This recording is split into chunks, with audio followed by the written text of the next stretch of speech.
I think that's important.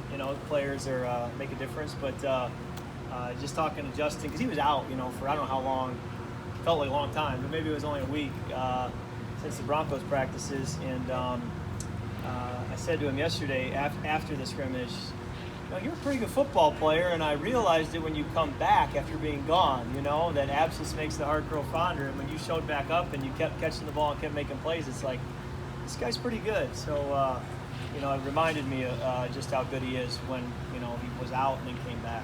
Kirk, what do you kind of want to see out of the first team offense Friday on the heels of last week when you guys weren't able to get any points in free possessions?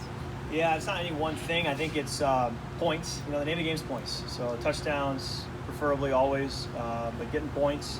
But to get that, you got to convert third downs. You got to avoid negative plays, sacks, penalties. Obviously, avoid turnovers. Got to have explosive plays. Something we did well last year, I think, was have explosive plays. We got to find ways to get those. It's tough to just drive down the field with 5-6 yard gains over and over and over. So, we just got to put it all together and get points. How tough is it, though, in the preseason when you won't have a number of your weapons like Cook or Jefferson or Thielen, out there? Part of the deal. I think it's a good challenge, too, right? I mean, you kind of view it as, hey, let's go see what we can do without them and try to, take pride in that challenge. But the challenge, too, is always just a small sample size. I think that's tough. There's plenty of games that if you play 4 quarters, you look back and you say, man, if we only took the snapshot of the first quarter, when you actually take the full 4 quarters of play, it's a very different story. So the small sample size, I think, is more the challenge. That you gotta start fast because there is no real opportunity to, later on pick it up. You gotta come out fast, or you don't really come out at all. With a small sample like in the preseason, how important is a statistic like the first team offense hasn't had a touchdown or anything like that? Like when you look back on the preseason, you find that out. What are your thoughts? We've had 3 possessions, and so.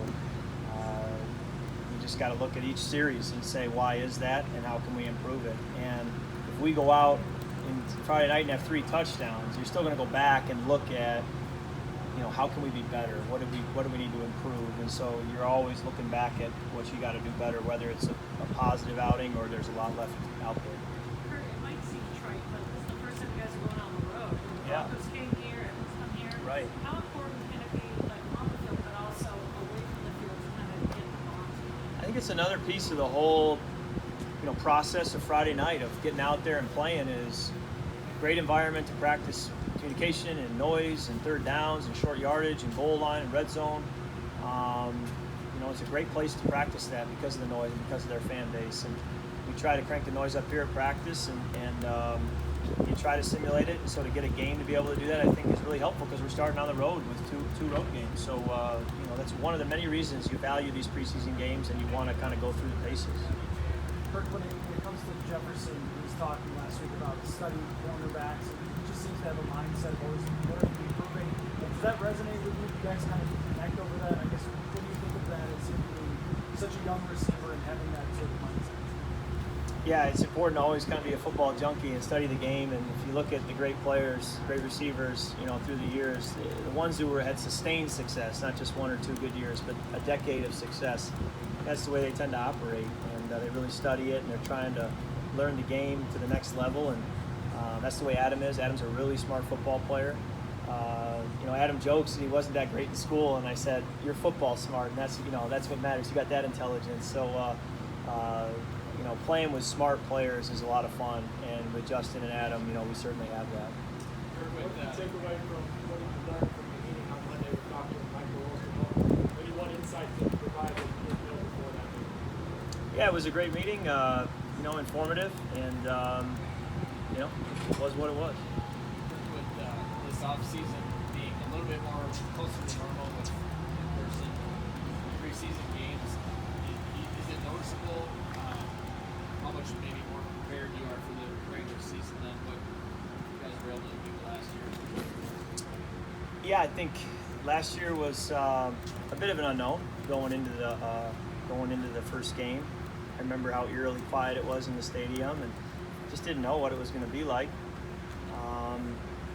That being said, we first possession of that game, we went down and scored a touchdown. So you prepare to do the best you can, but obviously the results determine the the story, and you got to go out and produce. The other day, Emerson said he was going to reach out to you and talk to you about the tweet and everything. Has that taken place? How'd it go?